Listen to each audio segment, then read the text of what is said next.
Nakoro mogarwa kini machiegni mar yudo weche manyien mag rameny piny odhiambo ma kawuono. An gi geno ni riyo makare bed koda chakruok nyaka giko. Wan gi mathoth ahinya mwaiko ni kamoting'o chenro mag piedho jogo ma bende iluongo ni jogoro mongirore mane owal gi jatend piny Kenya William Ruto mondo mi oket adimba piny owacho mare. Jotelogo nyaka neni opuodhi yo makare kendo yud ni giromore gi lemo mane owal gi mondo gitie. Magi to kod mamoko nyako Ramogi wan gi mathoth odhiambo ma kawuono. Kik idhi mabor, bed koda chakruok nyaka giko. Mokwongo weche manyien ma wamiyo pek. Piny owacho mamalo wuok mager kendo singo rakore kod weche arita ma oserochore ahinya e boma ma Nairobi. You will be having top level managers as well as middle level managers. Well, PS, I just wanted to know how you intend to work with them. Chenro mar dayo dho jogoro mongirore koro chakore ayanga e tielo mogik mar guro sirikand William Ruto. Nikech joma nigi diabetes koro dhi safa mang'eny nikech kech is there. To komedore gi kech mar diabetes to ng'ato koro nyalo hinyore. Jo Kenya mathoth ni kod midhiero mar tuo sukari ka kuonde pimo tuono oyangi ni nok mokalo e pachoka.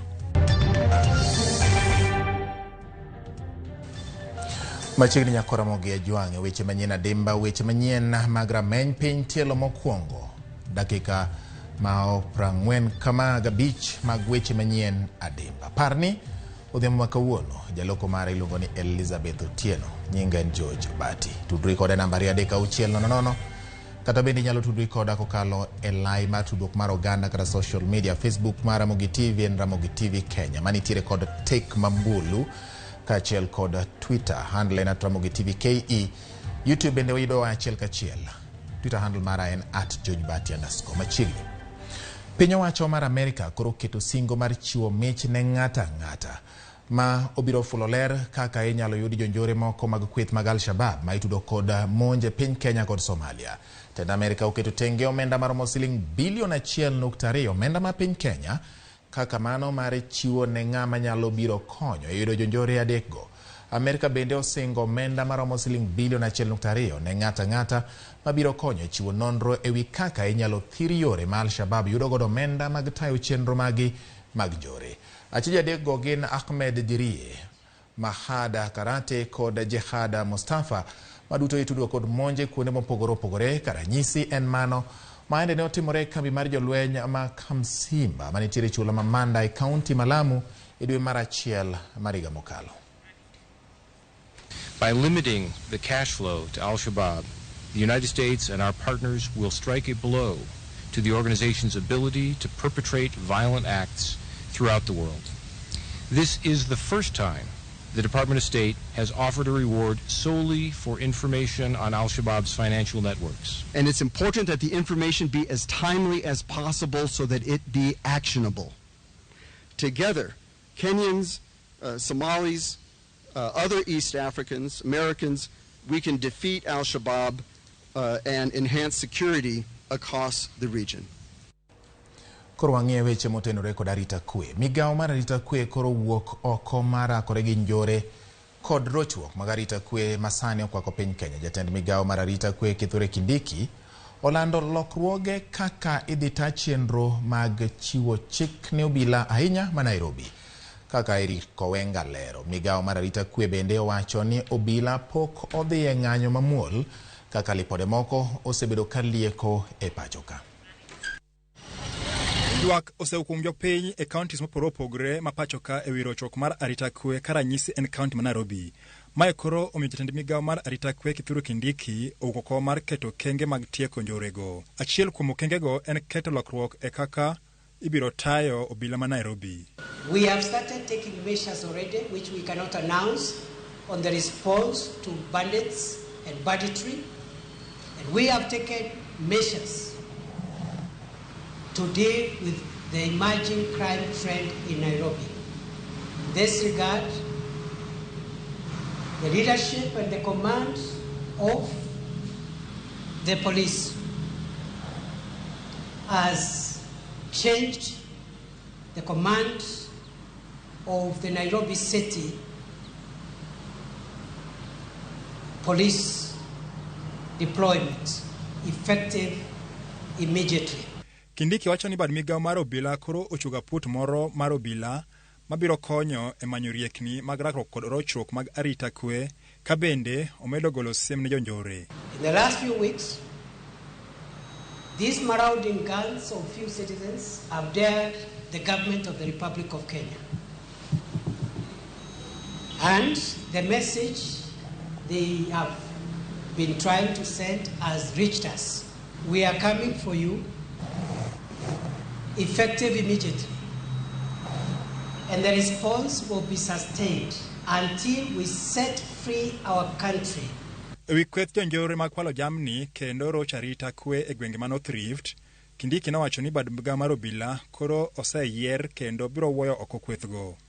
That we are coming to dismantle not only the criminals themselves, but also to bring down the entire chain that has been the cattle or livestock rustling industry.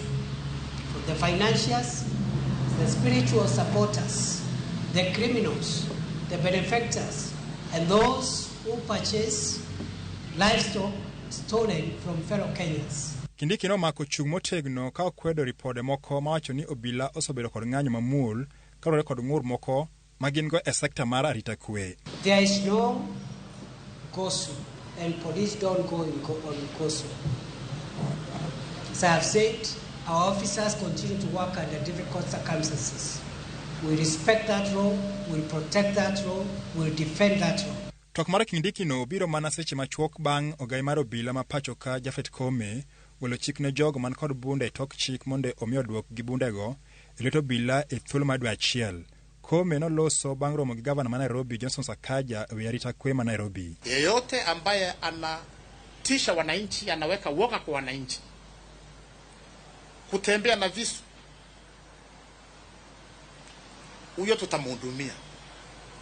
Maofisa wetu kama vile nilisema juzi, tumewafunza kule Kiganjo na college yetu ya Embakasi zote mbili njia ya kutumia bunduki. That we all care about the safety and security of the 5 million plus people of Nairobi, as well as our visitors who come to see us in this great county. Rochruok mar arita kwe osekelo liet e gwenge bura ma pacho ka e kaunti ma Migori, jotelo medo sundo bad migao mar obila mondo okaw okang' bang' ji 5 wito ngimagi e yo magalagala kokalo e lwet jonjore. So I think if the police does not act fast enough, it may get out of hand. And the police need to, the government needs to share with Kenyans what the problem is, because seriously there is a problem. Manyien e od bura adhi penjo jalo mochung' ne migao mar arita kwe mondo oginyiswa ne gik chenro magingo mar medo rito jopiny. Bad migao mar arita kwe koro oikre marakre kod midhiero mar njore ka achiel kod arita kwe makoro ache Turka ka giwacho ni ok gibi nindo kata nade mana no gitieko midhiero makoro sani mono oganda mang'eny e Turka nindo. Eric Owenga, Ramogi TV, Office of the President, Nairobi. Koro wuoge mago ma otimore boma ni Nairobi e yore mag jiwo kata rido arita kwe wadhi e weche mabiro tenore kod arita kwe kata kamano en mabende ne okelo lal mar ngima. Chije ma itudo kod nek mar nyathi ma nyinge Samantha Pendo ne ochopo e nyim doho ma Milimani mar duoko penjo e wi nek mar kidorono mabende ne otho ka okale tulo manumuoch Kisumu bang' yiero ma 2017. Nek manyaka gie sani itudo godo obila. Kata kamano achijego ne okoyudo thuolo mar duoko penjo mora mora bang' jomin buche kwayo mondo mi achijego duto obedie do eka inyalo chak chenro mar yalo burano. Yangore ni achije mamoko 3 ne onge nyim doho, gino manomiyo jang'ad bura mar doho ma Milimani Daniel Ogembo chiwo chik mondo achijego chop kendo e nyim doho tarik 21 mar dweni mondo giduok penjo kaluwore gi bura manodonjnegigo.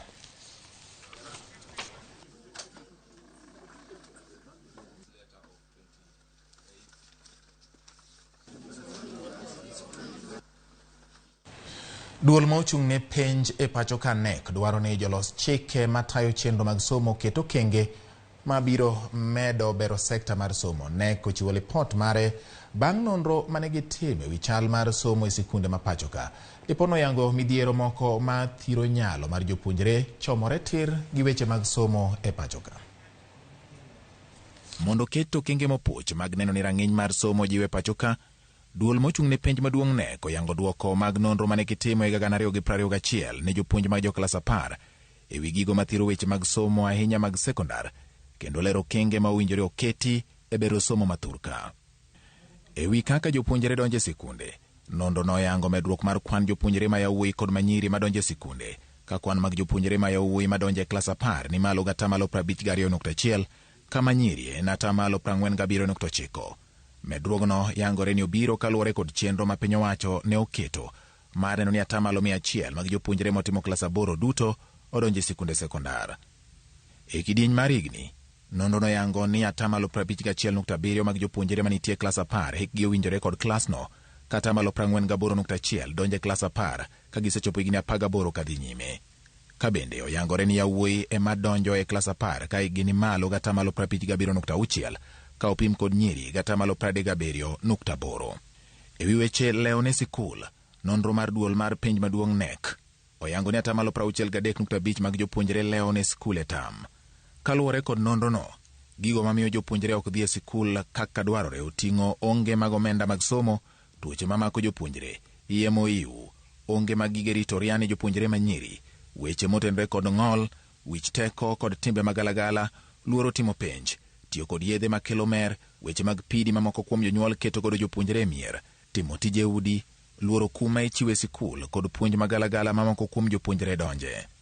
Ewi gigo mamiyo jopuonjre manyiri weyo sikul, atamalo 54.5 weyo sikul nikech mako ich, 28.9 nikech onge mar omenda mag somo, 26.6 nikech iye momondo, ka atamalo 13 to weyo sikul nikech wich kuot bang' timo marach e penj.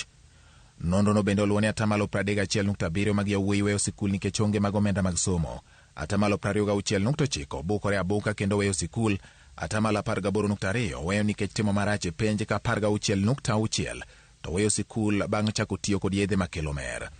Dwaro mar piny owacho ni japuonjre ka japuonjre obed kod buk mar somo bende nonro no yango ni pok ochopi. Kare makamano itudo kod medruok mar kwan jopuonjre madonjo e sikunde.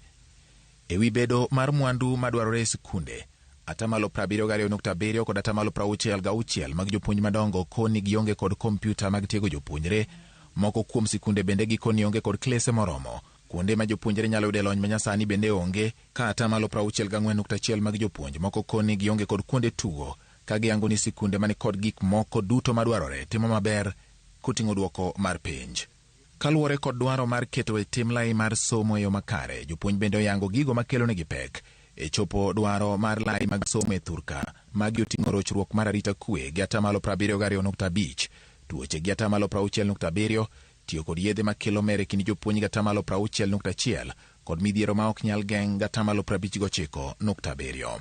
Bang' nonro no ofwenyo chiero ma ogore wang' sekta mar somo mathurka ma gikoni nyaka thiedhie ka sekta no nyalo bedo mongirore, NEC oketo kenge mag idwani mondo mi olu eka somo obed mongirore e thurka.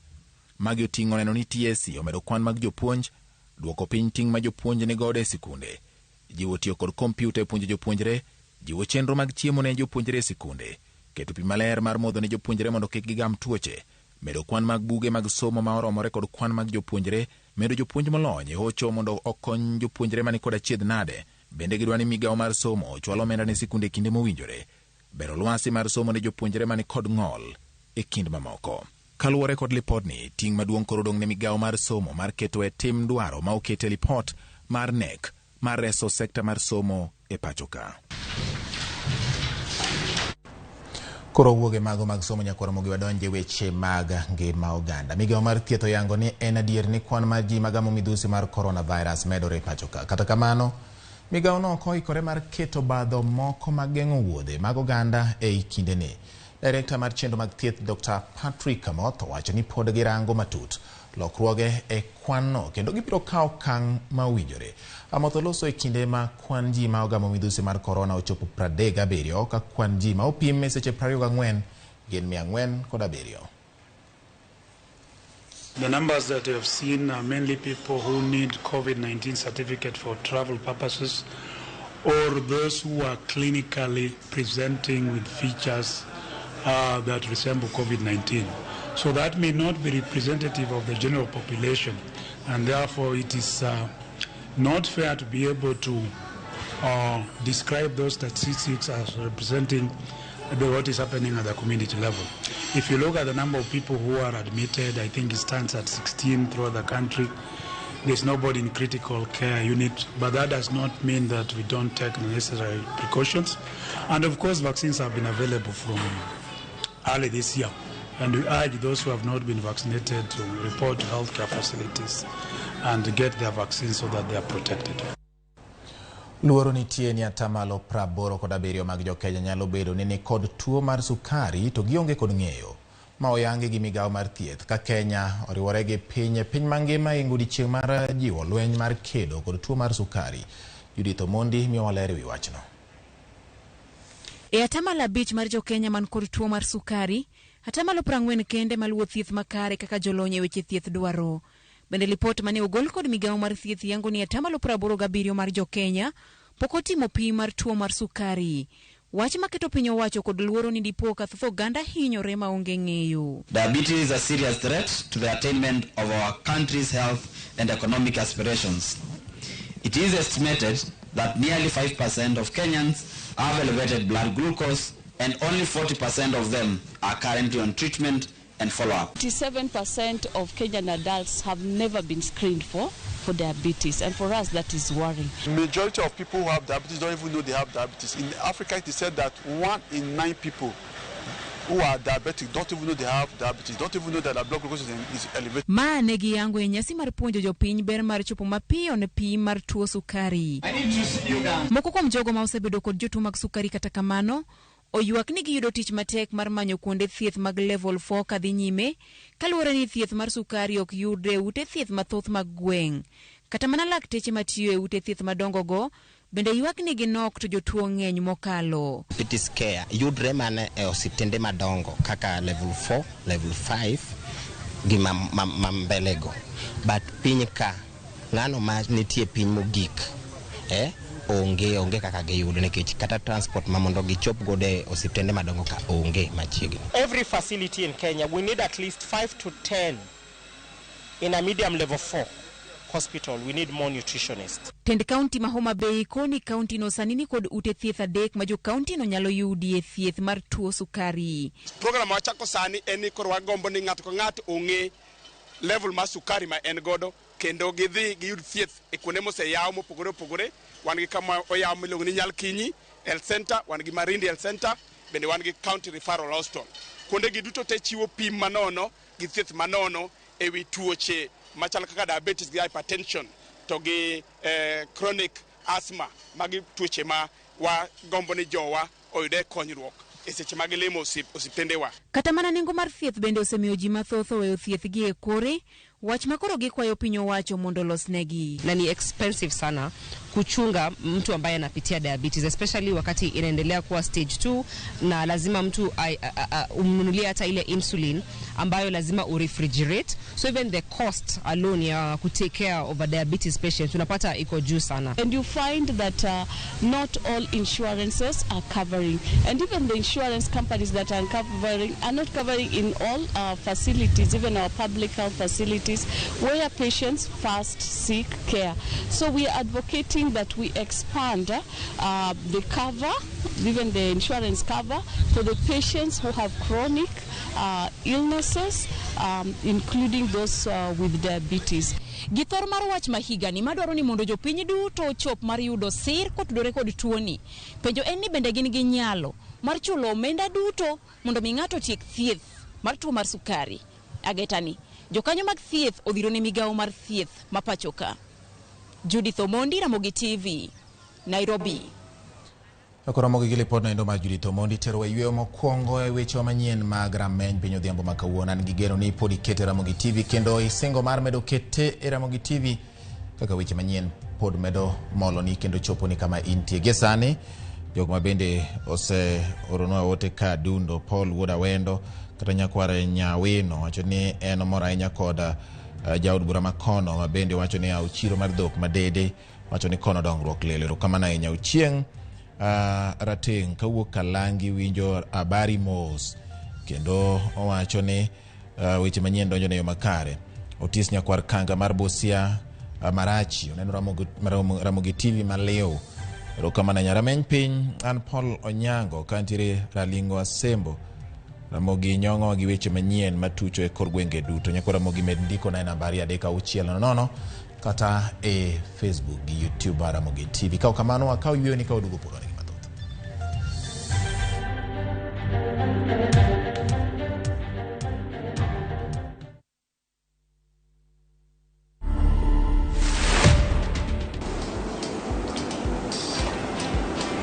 Yeah, I really enjoyed my growing up because I lived with my relatives around. It was fun time. I communicate using my hands.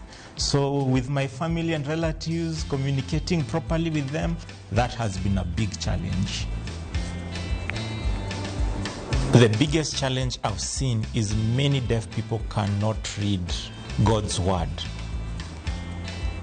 As we really try as much as possible to produce Bible literature in sign language, I would really encourage my fellow deaf people to learn. To watch this story and more, download the Citizen Digital app today. Kenya's #1 app, Citizen Digital.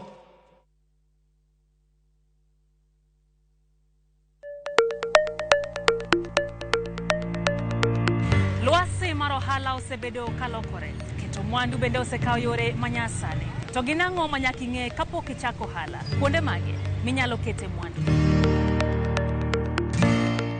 Ramogi TV biro yango ni kit ohala, kaka itimogi, kachiel kod yore mag keto mwandu.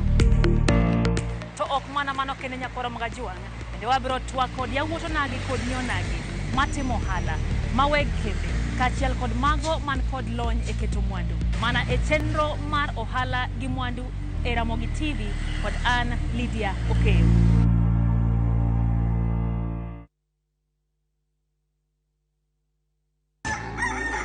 Kapok piny oru, kapok oyaw chiro, jopur ochako odiochieng'gi. Ng'ato ka ng'ato gi gombo mar kelo lokruok. Wachalo joma timo research mondo mi wakel gik man gi value. Ma ok odewo kama idake kata gima ipidho. Pith mar kich en agribusiness. Riwri kodwa mondo ipuonjri yore pur. Cover crops inyalo pidho ei puothi mar rabolo no. Jopur kod chiro mag jopur. Kendiel ma dende ber ema biro mi market. Pur gi ohala. Tich adek ka tich adek, saa 1:45 mar odhiambo. Mane Ramogi TV.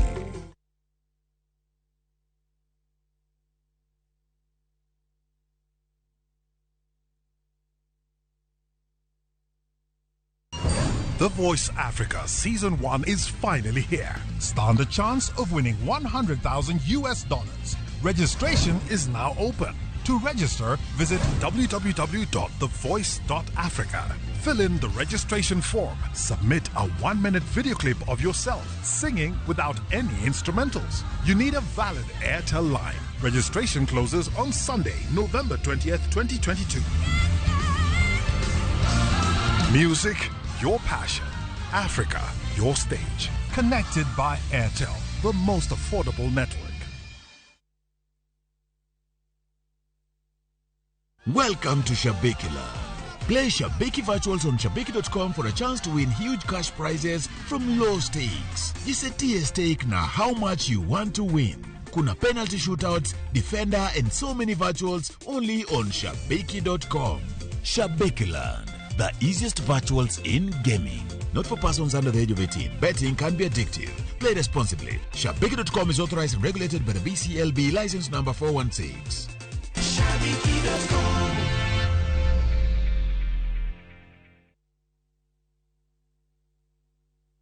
Collect fare kwa boda au matatu ukitumia ViewPay cashless na uqualify for bima ya 100,000 shillings pamoja na medical cover ya 20k na permanent disability cover ya 100k kwa 5 bob pekee. Dial *236# today to start using ViewPay cashless.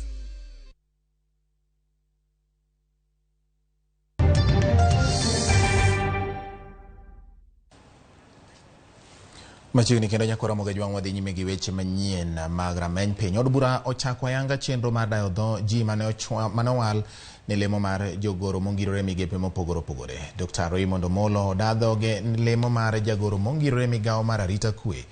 Ka komiti mar omenda bende odayo dho Dr. Chris Kiprop mancho ne owal ne migawo mar omenda. Walter Nyambaga miwa mathoth ewi kaka chenro no bedo.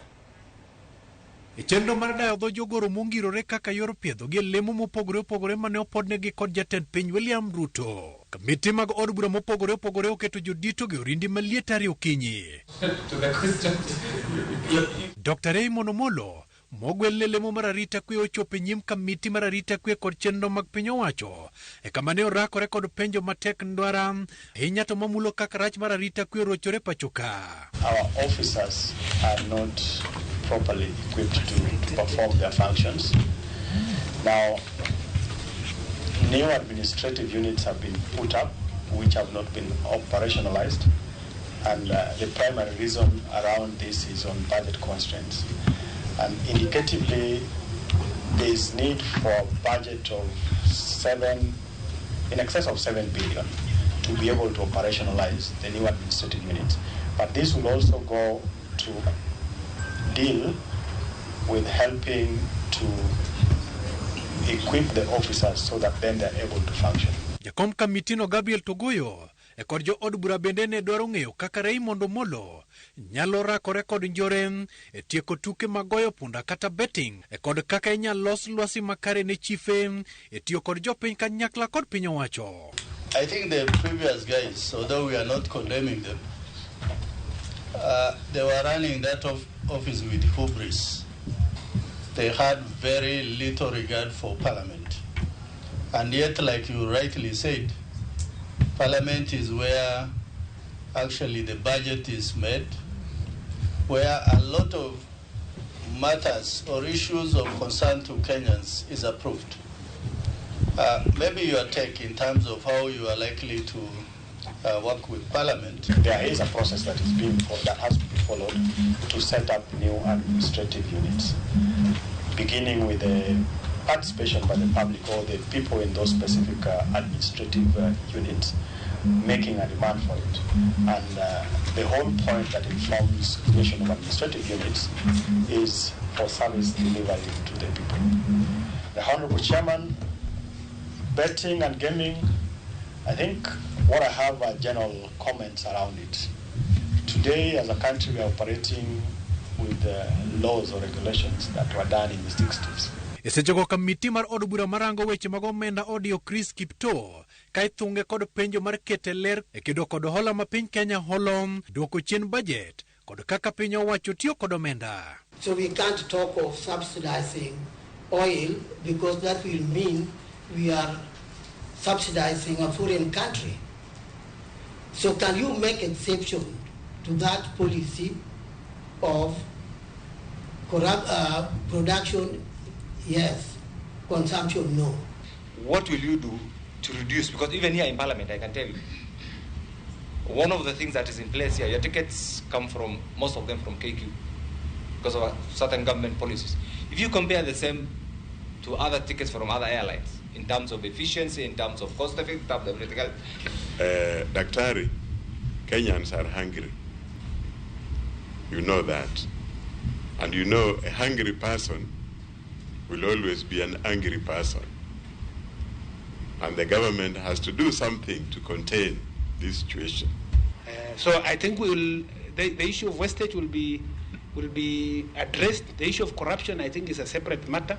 But of course, it's a matter also that we have tried to work on in our own ministries to make sure that we pursue anti-corruption strategies.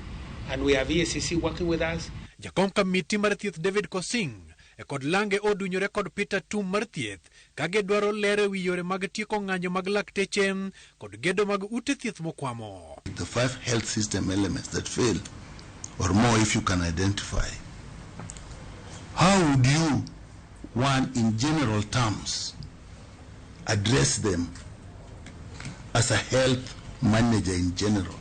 Most doctors are specialized, and particularly those who are working in government health facilities.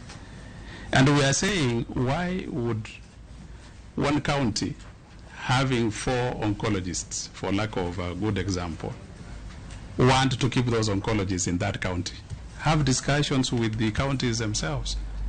And because we are policy drivers, we will be able to have a discussion with them so that we can be able to use those specialists across board. Jima moko mabende odadho gi lemo mag jogoro mongirore oting'o Julius Betok migawo mar chwalo tije ne jopiny kanyakla kod James Muhati mar uchumi kind mamoko. Wawuoyo maber wawacho weche mang'eny maluwore gi gik ma anyalo timo kopo ni gitimore nade gi yie gi wala or gi confirm welo mane president wala. Walter Nyambaga, Ramogi TV, Panel Building, Nairobi.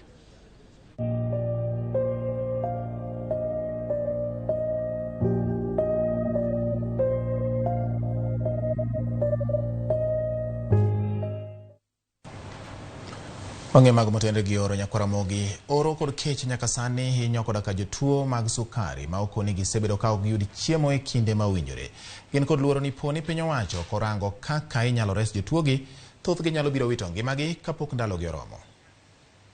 Wach kech ni to koro omako piny duto, kanyo kore challenge maduong' madwang' wa appeal ne government, NGOs, kaachiel kod charity organizations mondo koro konywa. Nikech joma nigi diabetes koro dhi suffer mang'eny nikech kech is there. To komedore gi kech mar diabetes, to ng'ato koro nyalo hinyore.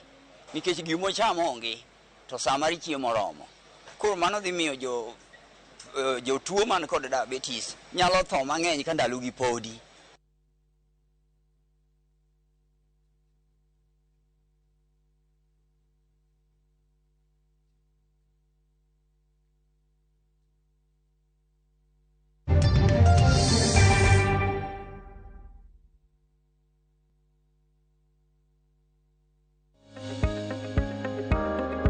Luoko lwedo seche duto godiochieng' ber to onyalo bedo maber moloyo kinde ma tuo moro omuoch.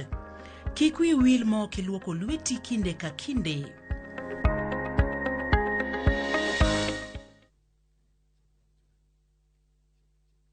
Olive Limited yango na Serian Ridge Phase 3 e gwenge ma Kimuka e Ngong apaya mar Ngong Suswa. Wan kod title deeds moikre, beacons mosegur, yore mapaa maber e kindgi, chiel moluoro gi te, pi, stima kendo en but skul mar sirikal kod alwora mokwe. Magi duto yudo nengo mar Sh650 kende. Lo madirom 50 by 100 kata an 1/8 of acre. Tudri kodwa e namba mar 0704303030 mondi mag kom kata kar bet e nyasi mar yawo gi ayanga manotimre tarik 19 dwe mar 11 higani, kata kidwaro timo limbe e puodho. Olive, securing tomorrow.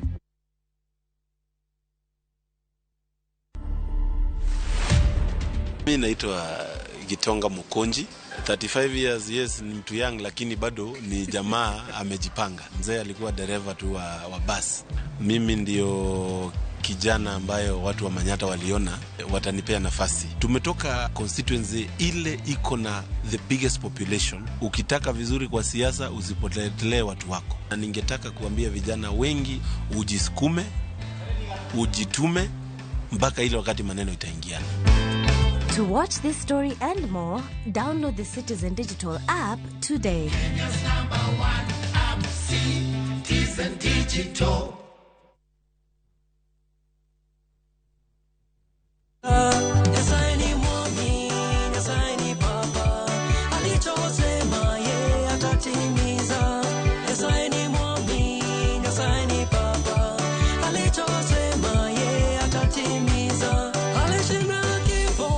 Kupata wimbo huu kama sikiza tune yako ni rahisi sana.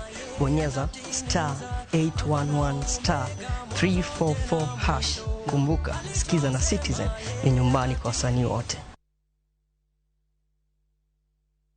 Collect fare kwa boda au matatu ukitumia ViewPay cashless na uqualify for bima ya 100,000 shillings pamoja na medical cover ya 20k na permanent disability cover ya 100k kwa 5 bob pekee. Dial *236# today to start using ViewPay cashless.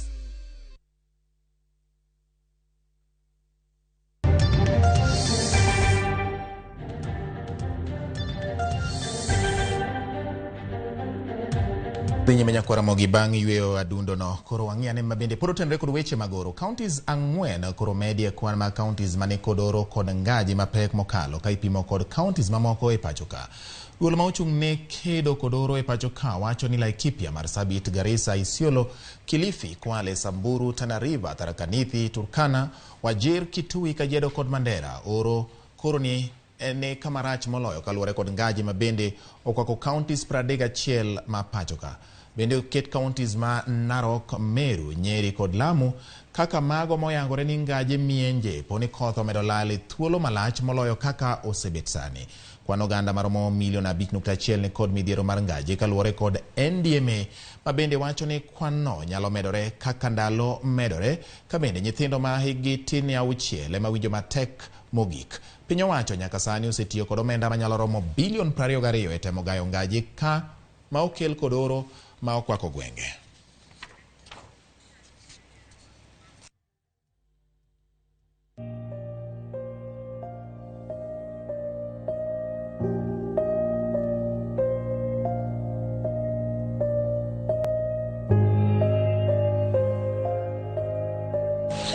Jogo makonyo e rito ringre ji ma otho e kuonde kano ringre sani dwaro ni gin bende yangi mana kaka jochiw thieth mamoko. Ka giloso e romo margi Kisumu gikoni piny owacho mondo mi oyanggi kendo puodhgi ka ipuodho tijgi mana kaka lakteche marango ringre ji ma osenindo. Jakom margi Elkana Mwinami oyango ni ok gibi yie ni ji ma bandi adonje tijno ni mar nitie ji ma opuodhi ne tiyo e kuonde mag kano ringre.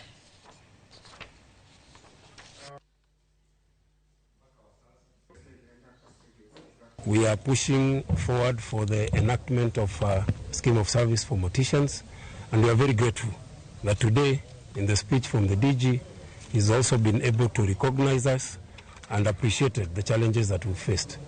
We are hopeful that together moving forward, we'll be able to achieve some of the dreams that morticians across the country are facing. We are asking the government of the day and the current government, let us recognize all these morticians wherever they are, so that they can be feeling part of the community, they can be feeling part of us, and they can also be recognized in their scheme of service, and above all, to make sure that their contribution is not only regarded as the last day, but the contribution to make sure the economy of the day is growing. We are exploring partnerships in terms of enhancing their appreciation and knowledge and skills and competencies on preserving evidence for accountability, justice, as well as closure for families who have lost their loved ones.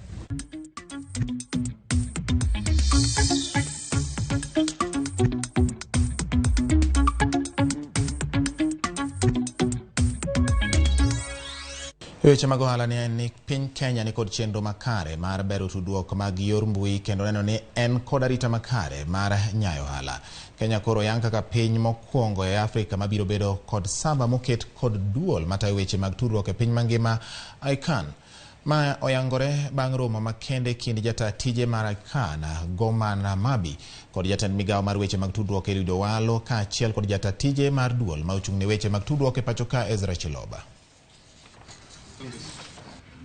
Why are you using phones? Why don't you use... Okay, good. Great. We're going to launch one of the most critical infrastructure when it comes to internet provision around the world.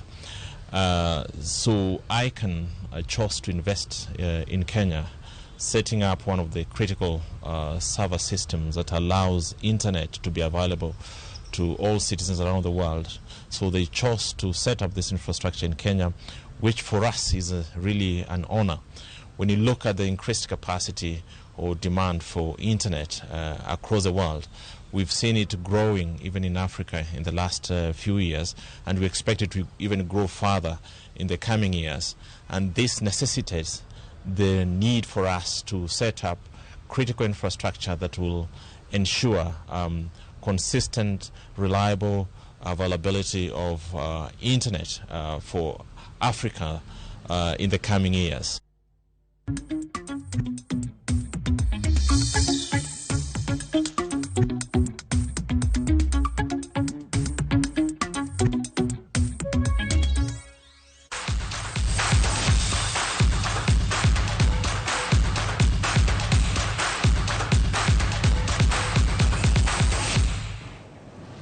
Timbe mag Kenya mag taekwondo mag jotugo maraga sani kwayo piny owacho mondo mi osir tugono e sechegi mag ikore dhi e tuke mag East African Junior International Taekwondo Federation Championships madhi timore Kampala e piny Uganda dwe manyien. Riwruok matayo weche mag karate wacho ni ikruok magitimo sani en yiero timo yedhe motelo ne tukegi madhi kawo ndalo 3 kind tarik 28 nyaka tarik 30 mar dwe manyien.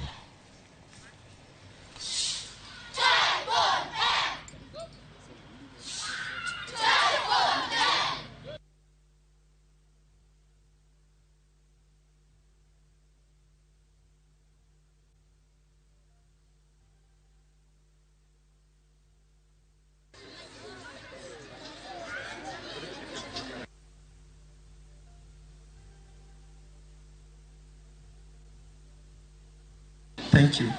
Thank you.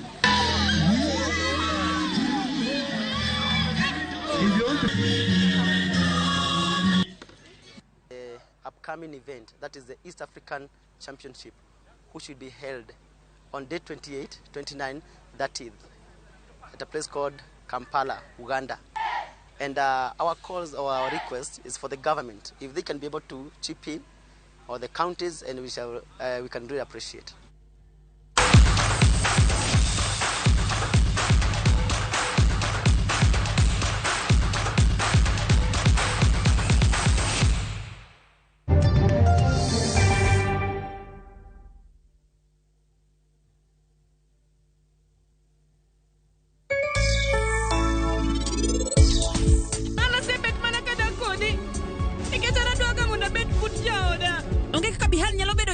Nieno konyal rito mama na maber. To karabendo kanyal rite. Bihan en kaka wuod dalani. To obende onyalo timo gimoro amora modwaro. Abiro loso agulu gi thapki. To nyathina mama. Dawe mano chako kuche gite. Koro an bro chuna ni mondo alogi.